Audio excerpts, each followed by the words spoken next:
Doctor सुल्तान के गुमान में भी ये बात नहीं थी कि अस्पताल में इसका असिस्टेंट जिसका नाम असद था, इसे फ़ोन करके गजाला ने अपने बुटीक में बुलाया था और उसे ताकीद की थी कि वो इस बात की भिनक डॉक्टर सुल्तान को नहीं पड़ने देगा। काम खत्म होते ही असद सीधा बुटीक चला गया। गजाला इसे अपने कमरे में ले आई। इसने कोई भी बात करने से कबल अपने दराज से एक खाली बंद लिफाफा निकाल कर इसके सामने रखा और बोली, तुम्हें मेरा एक काम करना होगा। असद ने कुछ ना समझते हुए अपने सामने पड़े हाकी लिफाफे पर एक नज़र डाली और कहा, जी आप हुक्म करें।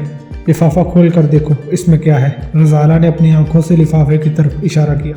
असद ने लिफाफा उठाया और उसे खोल कर अंदर झांका तो इसकी आंखों की चमक दो चंद हो गई। अंदर हजार के कुछ नोट थे। इसे लगा कि वो नोट इसकी माहाना तनख्वाह से ज़्यादा है। इसमें पैसे हैं। इसने लिफाफा सामने रखकर अपना खुश्क हलक थूक से तर किया। ये उसका मुआवजा है और पैसे भी मिल जाएंगे। राजदारी से एक काम करना होगा और मुझे मालूम करके बताओ कि डॉक्टर सुल्तान का किसी खातून से कोई चक्कर तो नहीं है। चक्कर तो मालूम नहीं, लेकिन मिसिज नुमान के साथ वो जाते हैं इनके घर इनके शोहर को देखने के लिए। गजाला का सवाल सुनते ही असद ने एकदम बोलना शुरू कर दिया और यकदम वो बोलते बोलते रुक गया, जैसे डर गया हो या उसे एहसास हो गया हो कि ये बात उसे नहीं करनी चाहिए थी। डरो मत, मैं सब कुछ राज में रखूंगी और तुमको इससे भी ज़्यादा पैसे दूंगी। मुझे बताओ, वो इसके घर में इसके शोहर को चेक करने ही जाते हैं, वो तो किसी के घर मरीज देखने नहीं जाते। गजाला एकदम इसकी तरफ मुतवज्जे हुई और उसे इसकी बात सुनकर हैरत भी हुई। 3 बार वो इनके शोहर के चेकअप के लिए इनके घर गए थे। वैसे तो वो कभी नहीं जाते, लेकिन उनके साथ जाते हैं। वो किस वक्त जाते हैं? मरीजों से फारिग होकर जाते हैं, असद ने बताया। आज भी गए थे। वो अपना काम ख़त्म करके अस्पताल से चले गए थे। अब मुझे मालूम नहीं कि वो वहाँ गए हैं या घर। तुम कल उनका पीछा करोगे और अगर वो मिसिज नुमान के घर गए तो मुझे कॉल करोगे। गजाला ने यह कहकर अपना कार्ड उसकी तरफ बढ़ा दिया। जी बेहतर। असद ने कार्ड अपनी जेब में रख दिया। काम होशियारी से करना और इन्हें शक ना हो। ये लिफाफा लो और जाओ अब, गजाला ने कहा। इसने लिफाफा उठाकर अपनी जेब में रखा और इसके कमरे से बाहर चला गया। गजाला सोचने लगी, इसका शक बिल्कुल सही निकला। दोपहर के बाद डॉक्टर सुल्तान को एक छोटा सा ऑपरेशन करना था। वो ऑपरेशन थिएटर से बाहर निकला तो उसकी नज़र असद पर पड़ी, जो एक तरफ खड़ा अस्पताल के दूसरे मुलाजिम से गपशप कर रहा था। डॉक्टर सुल्तान को हैरत हुई कि असद तो अपना काम करते ही चला जाता है, अब क्या कर रहा है। डॉक्टर सुल्तान ने इसे अपने पास बुलाया और कहा, तुम अभी तक नहीं गए? मैं तो चला गया था, दोबारा आया हूँ। असद बोला, दोबारा क्यों आए हो? डॉक्टर सुल्तान ने अपना हाथ पानी के नीचे कर दिए और हाथ धोने लगा। आपसे एक ज़रूरी बात करनी थी। क्या बात करनी थी? मुझे आज बेगम साहिबा ने अपने बुटीक बुलाया था, असद ने बताया। तो डॉक्टर सुल्तान अपने हाथ धोना भूल गया और चौंक कर उसकी तरफ देखने लगा। इसने क्यों बुलाया था? डॉक्टर सुल्तान के लहजे में हैरत थी। इन्हें आप पर शक है कि आप मिसिज नुमान के घर जाते हैं, असद बोला। डॉक्टर सुल्तान के माथे पर सिलवटें उभरी। तो मैंने इनको कुछ नहीं बताया, हालांकि मैं जानता हूं कि आप उनके घर जाते हैं। इनके साथ एक बार शॉपिंग पर भी गए और उनको आपने एक रिंग भी लेकर दी। असद ने धीमे अंदाज में बात मुकम्मल की। डॉक्टर सुल्तान इसकी तरफ मुतहय्यर नज़रों से टिकटिकी बांधे देखे जा रहा था। तुम मेरा पीछा करते हो? बिल्कुल नहीं डॉक्टर साहब, मैंने तो इस दिन अचानक आप दोनों को देख लिया था। मुझे बेगम साहिबा ने आपकी मुखबरी के लिए पैसे भी दिए थे। मैं चाहता तो सब कुछ बता दिया, लेकिन मैं नमक हराम नहीं हूँ। डॉक्टर सुल्तान को गुस्सा आने लगा। वो तुमको फिर बुलाएगी, तुमसे रिपोर्ट लेगी। मैं वही रिपोर्ट दूंगा जो आप मुझे बताएंगे, असद ने कहा। ठीक है, अब तुमको वो बुलाए तो मुझे बताना, मैं तुमको बताऊंगा कि क्या बात करनी है। डॉक्टर सुल्तान ये कहकर बाहर चला गया और असद आहिस्ता से बोला, मेरा मोबाइल फ़ोन ख़राब हो गया है, मैं क्या करूं? डॉक्टर सुल्तान ने गुस्से से इसकी तरफ देखा। मुझे नया मोबाइल खरीदना है। असद के कहने के अंदाज से डॉक्टर सुल्तान इसकी बात का मतलब समझ गया। इसने घूर कर इसकी तरफ देखा। तुम मुझे ब्लैकमेल करोगे? नहीं, ऐसी बात नहीं है, फ़कत इंसान को चालाकियाँ सिखा देता है। असद मुस्कुराया। वैसे भी आपके साथ 7 साल से हूँ। आप रोज़ाना ढेरों पैसा इकट्ठा करके ले जाते हैं, इसमें से अब कुछ मुझे भी कमाने का मौका मिला है, तो कंजूसी तो ना करें। डॉक्टर सुल्तान ने इसकी आंखों में झांका। बेगम साहिबा की कॉल आएगी तो मुझे बता दोगे, समझ गए? अकाउंटेंट के पास चले जाओ, मेरी बात करा दो।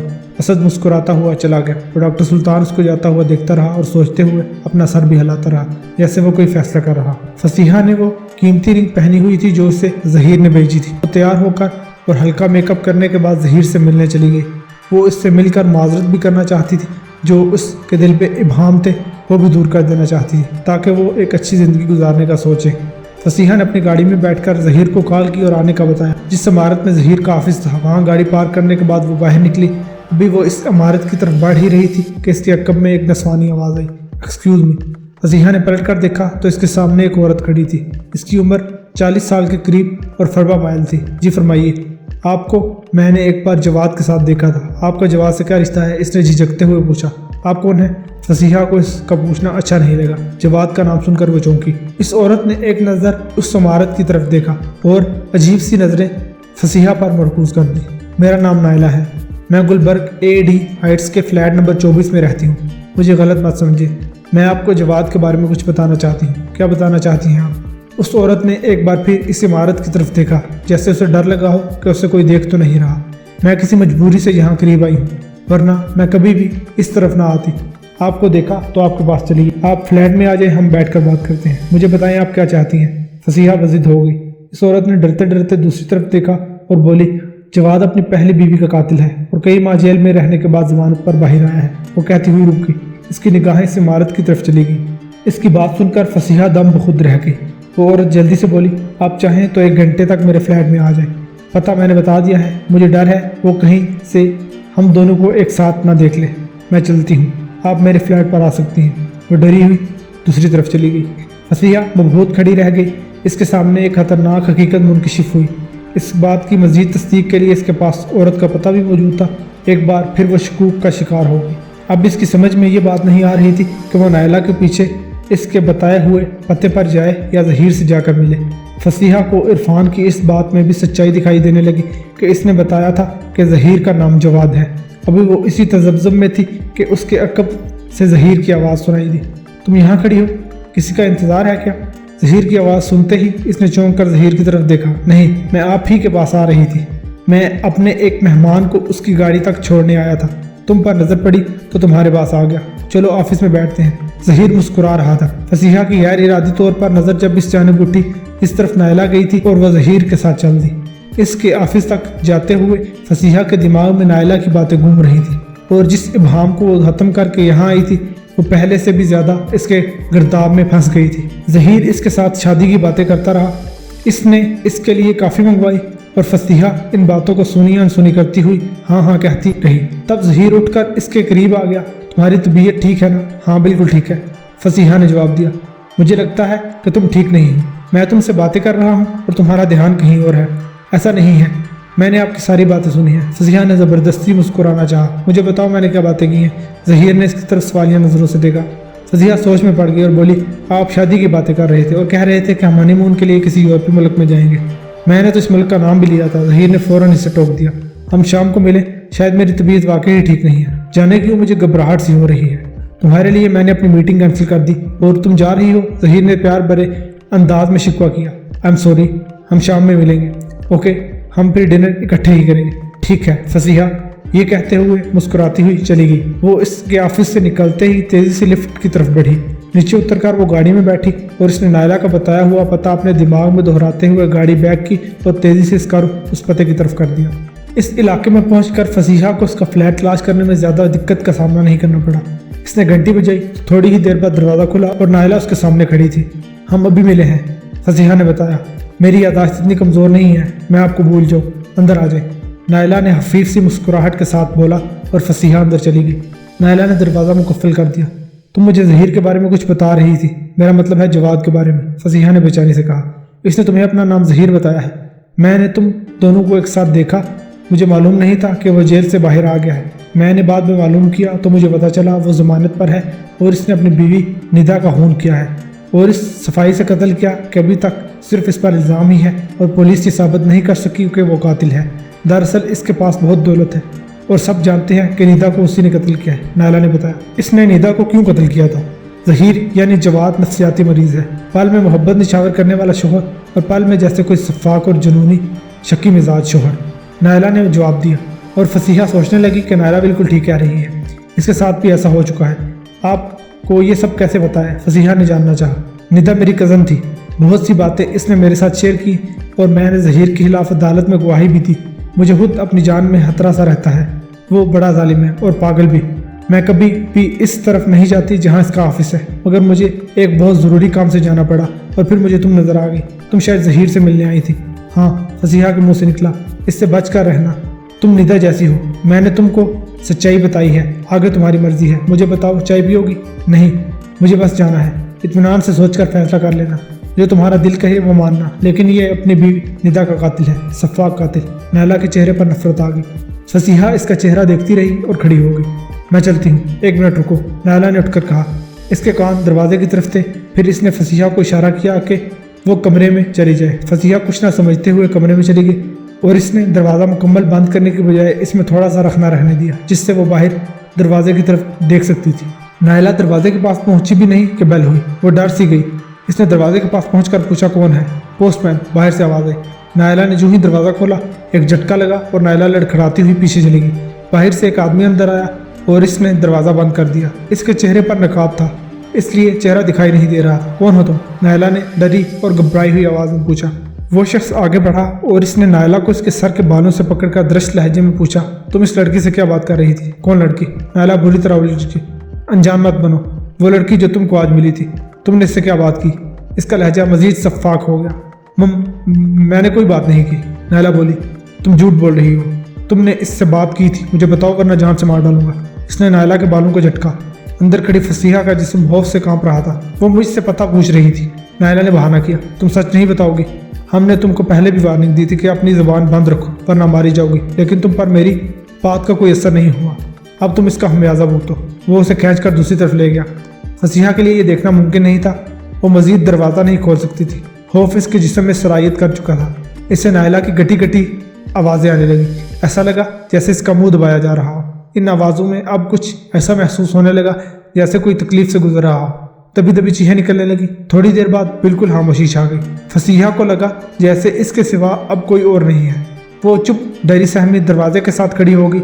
اس کے بعد سمجھ میں نہیں آ رہا تھا کہ وہ کیا کرے، دروازہ کھول کر باہر نکلے یا پھر انتظار کرے۔ ابھی وہ سوچ رہی تھی کہ اس کا دل زور سے دھڑکا۔ وہ شخص دروازے کے پاس گیا اور ایک نظر چاروں طرف گھمانے کے بعد وہ نکل گیا۔ فصیحہ اسی طرح کھڑی رہی۔ جب کچھ وقت گزرا تو وہ آہستہ سے دروازہ کھول کر باہر نکلی۔ اس نے متلاشی نظروں سے دائیں بائیں دیکھا اور آہستہ سے بولی، نائلہ۔ نائلہ کی طرف سے کوئی جواب نہیں آیا۔ وہ دبے پاؤں چلتی ہوئی دوسرے کمرے کی طرف جا رہی تھی کہ اس کی نگاہ صوفے کے پیچھے پڑی۔ اس کی دہشت سے چیخ نکلتی نکلتی رہ گئی۔ نائلہ کی خون آلودہ لاش صوفے کے پیچھے فرش پر پڑی تھی۔ اس کی گردن کے گرد بہت سا خون جمع ہو چکا تھا۔ فصیحہ کا خوف اور دہشت سے دم گھٹنے لگا۔ وہ دروازے کی طرف بھاگی۔ اس نے تھوڑا سا دروازہ کھول کر باہر دیکھا اور باہر نکل گئی۔ وہ تقریباً بھاگتی ہوئی اپنی کار تک پہنچی اور کار میں بیٹھنے ہی اس نے اسٹیئرنگ گھمایا اور گاڑی اس جگہ سے نکال کر لے گئی۔ اسی گھبراہٹ اور دہشت ناک چہرے کے ساتھ فصیحہ گھر پہنچی اور سیدھی اپنے کمرے میں جاتے ہی اس نے دروازہ اندر سے مقفل کر لیا اور کمرے کے کونے میں دبک کے بیٹھ گئی۔ کمرے میں اندھیرا تھا، کھڑکیوں کے آگے پردے گرے ہوئے تھے اور فصیحہ ایک گٹھڑی سی بنی دروازے کی طرف دیکھ رہی تھی۔ وہ ایسے دیکھ رہی تھی جیسے قاتل اس کے تعاقب میں ہو۔ کچھ وقت گزرا تو فصیحہ کے اوپر جو دہشت اور خوف چھایا ہوا تھا وہ کم ہونے لگا۔ وہ اٹھی، اس نے دروازہ کھول کر باہر جھانکا اور تیزی سے باہر نکل کر نیچے گئی۔ فریج سے پانی کی بوتل نکالی اور اسی طرح بھاگتی ہوئی اپنے کمرے میں آئی اور دروازہ مقفل کر کے بوتل کو منہ سے لگایا اور گھٹا گھٹ پانی پی کر بوتل ایک طرف رکھ دی۔ وہ لمبے لمبے سانس لے رہی تھی۔ فصیحہ سوچنے لگی کہ اس بات کا صاف مطلب ہے کہ نائلہ پر اس کی نظر تھی اور قاتل اس کے تعاقب میں اس کے اپارٹمنٹ تک پہنچا ہوگا اور اس نے نائلہ کا منہ بند کرنے کے لیے اسے قتل کر دیا تھا۔ وہ خود کہہ رہی تھی کہ اس کو قتل کی دھمکیاں مل رہی ہیں۔ اس بات میں سچائی تھی کہ اس سے قبل فصیحہ کو جو بھی ملا تھا اس نے ظہیر کے بارے میں یہی بتایا تھا کہ وہ اچھا انسان نہیں ہے، اور جو بھی ملا وہ غائب ہو گیا۔ فصیحہ کے دماغ پر ایک سوال ابھرا اور وہ سوچنے لگی کہ یقیناً ظہیر کی نظر اس پر ہے۔ کون مجھ سے ملتا ہے اور اس کے بعد وہ اس کو انجام تک پہنچا دیتا ہے تاکہ مجھ پر اس کی حقیقت منکشف نہ ہو۔ ظہیر سے دور ہی رہنا اس کے حق میں بہتر ہے، ورنہ وہ بہروپیہ اسے بھی مار دے گا۔ فصیحہ مضطرب انداز میں سوچنے لگی کہ وہ اب کیا کرے۔ ساری صورتحال سے اپنے والدین کو آگاہ کر دے، کیا وہ اس کی بات کا یقین کریں گے؟ اور ظہیر نے ان سے مل کر اپنی چکنی باتوں سے ان کو اپنے اعتماد کے گرداب میں لے لیا تو اس کے پاس پھر بھی کوئی راستہ نہیں رہے گا۔ اس نازک موقع پر فصیحہ کو کوئی ایسا چاہیے تھا جس سے وہ اپنے دل کی بات کہہ سکے۔ اچانک اسے ارم کا خیال آیا۔ وہ زمانہ اسکول سے اس کی دوست تھی، وہ دونوں ایک دوسرے سے بہت بے تکلف بھی تھی۔ وہ اس سارے صورتحال سے ارم کو آگاہ کر سکتی تھی اور ارم اسے بہتر مشورہ بھی دے سکتی تھی۔ اس نے لرزتے ہاتھوں سے اپنے موبائل فون ہینڈ بیگ سے نکالا اور اس کا نمبر ڈھونڈ کر اسے کال کی۔ دوسری طرف اچانک اس کی سماعت میں آواز پڑی، کیسی ہو فصیحہ جی؟ تم کہاں ہو اس وقت؟ فصیحہ نے جلدی سے سوال کیا۔ میں اس وقت شہر سے باہر ہوں، اپنی آنٹی کی طرف آئی ہوں، ارم نے جواب دیا۔ واپس کب آؤ گی؟ فصیحہ نے گھبرائی ہوئی آواز میں پوچھا۔ کیا بات ہے، خیریت تو ہے؟ تم مجھے گھبرائی ہوئی لگ رہی ہو، سب ٹھیک تو ہے؟ ارم نے متانت سے کہا۔ میں تم سے مل کر بات کرنا چاہتی ہوں، مجھے بتاؤ آخر ہوا کیا ہے؟ تم واپس کب آؤ گی؟ मेरा क्या है, मैं आज ही वापस आ जाऊंगी। इरम बोली, ठीक है, तुम आओगी तो बात करूंगी। फसीहा ने यह कहकर कॉल मुनक़ता कर दी। अब इसे इरम का इंतजार था। डॉक्टर सुल्तान अपनी कुर्सी पर बैठा सोच रहा था कि इसका शक दुरुस्त साबित हुआ। इसकी दुश्मन गजाला ही निकली।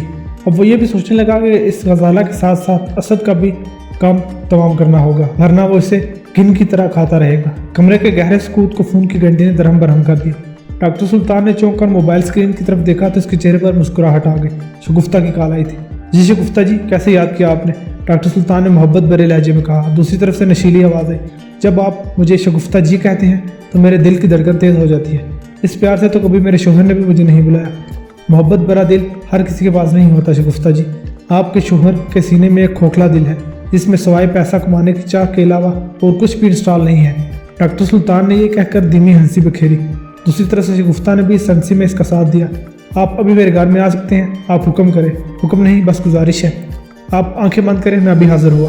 गाड़ी पीछे ही खड़ी करके आइएगा। बैल देने के बजाय मेरे मोबाइल फ़ोन पर कॉल करेंगे तो मैं गेट खोल दूंगी। ऐसा ही होगा, मैं बस अभी निकल रहा हूँ। डॉक्टर सुल्तान ने फ़ोन एक तरफ रख दिया और अपनी दराज से परफ्यूम निकाल कर अपनी गर्दन के पास स्प्रे किया और कोट पहनकर बाहर आ गया। बाहर निकलते ही इसने पहले मुतलाशी नज़रों से असद को देखा। वो इसे कहीं दिखाई नहीं दिया। डॉक्टर सुल्तान अपनी कार में बैठा और सड़कों पर घूमता रहा। इसकी नज़र अपने दाएं बाएं और बैक मिरर पर थी। जब इसे तसल्ली हो गई कि असद इसके ताक़ुब में नहीं है तो इसने गाड़ी का रुख शगुफ्ता के घर की तरफ कर दिया और गाड़ी की रफ्तार कदरे तेज़ कर दी। डॉक्टर सुल्तान ने शगुफ्ता के घर से पहले एक मार्केट के कार स्टैंड में गाड़ी खड़ी की और पैदल इसके घर की तरफ चला गया। घर पहुंचकर इसने शगुफ्ता को कॉल की तो थोड़ी देर बाद गेट खुला और शगुफ्ता का चेहरा नमदार हुआ। वो अंदर चला गया। शगुफ्ता इसे ड्राइंग रूम में ले गई। आप तशरीफ़ रखें, मैं जूस लेकर आती हूँ। इसकी ज़रूरत नहीं है, डॉक्टर सुल्तान ने रोक दिया। फिर हम काम की बात करें ताकि वक्त ज़ाया ना हो। बेहतर तो यही है। डॉक्टर सुल्तान ने शगुफ्ता के हसीन चेहरे की तरफ देखा। नौमान की बीमारी बढ़ती जा रही है और मैं भी तंग आ गई हूँ। मैं चाहती हूँ कि अब मामला ख़त्म हो जाए और इससे मुझे छुटकारा मिल जाए। शगुफ्ता ने बगैर वक्त ज़ाया किए बात की। मुझे तो आपके हुक्म का इंतज़ार है। मैं तो ये खेल कब का ख़त्म कर चुका होता। डॉक्टर सुल्तान ने पुरस्कार लहजे में कहा। आप कैसे ये सब खत्म कर सकते हैं? डॉक्टर सुल्तान ने इसकी आंखों में देखा। एक इंजेक्शन नौमान को इस दुनिया से अगले जहान में पहुंचा देगा। बस आपको मेरा साथ देना होगा। मैं तो आपके साथ हूँ। अभी इंजेक्शन लगाकर मेरी ये परेशानी खत्म कर दे। शगुफ्ता फौरन बोली, आप मुझसे फ़ोन पर बात करती तो मैं अभी इसको इंजेक्शन लगा देता, मगर अब आपको कल का इंतज़ार करना पड़ेगा। कल क्यों? आप रात को आ जाए और नौमान से मेरी जान छुड़ा दें। लेकिन ये सब करने से पहले आपको मुझसे वादा करना होगा। शगुफ्ता का लहजा धीमा लेकिन खतरनाक था। कैसा वादा? इसने सवालिया नज़रें शगुफ्ता के चेहरे पर जमा दी। आप मुझसे शादी करेंगे? डॉक्टर सुल्तान इसकी बात सुनकर मुस्कुराया। आपको पाने के लिए ही मैं सब कुछ कर रहा हूँ। आपकी पहली बीवी भी तो है, इसे मैं छोड़ने वाला हूँ। आपके आने से पहले वो इस घर से जा चुकी होगी। डॉक्टर सुल्तान के लबों पर मुस्कुराहट यहाँ थी। शगुफ्ता भी मुस्कुरा दी। अब मुझे कोई डर नहीं है। आप नौमान को इंजेक्शन देना चाहते हैं, वो दे दे। अब इंतज़ार नहीं होता। शगुफ्ता के कहने का अंदाज दिल में तीर पेवस कर देने वाला था। डॉक्टर सुल्तान का दिल चाहा कि वो भी नौमान का गला दबा दे। बेहतर है कि ये काम मैं कल करूं। इसकी वजह यह भी है कि रात मुझे ऑपरेशन करना है और मुझे देर भी लग सकती है। चले एक रात और निकाल लेती हूँ। शगुफ्ता ने कंधे झुकाए। ये याद रहे कि ये बात कल से आगे नहीं जानी चाहिए। आप बेफिक्र हो जाए। एक बात और कहूँ? शगुफ्ता ने इसकी तरफ कातिल नज़रों से देखा। डॉक्टर सुल्तान बोला, कुछ कहने के लिए आपको मुझसे इजाज़त लेने की बिल्कुल भी ज़रूरत नहीं। मेरी ये बदनसीबी रही है कि आप मुझसे देर से मिले हैं। देर आमद दुरुस्त आमद, डॉक्टर सुल्तान ने कहा तो वो दोनों एक साथ धीमे लहजे में हंस पड़े।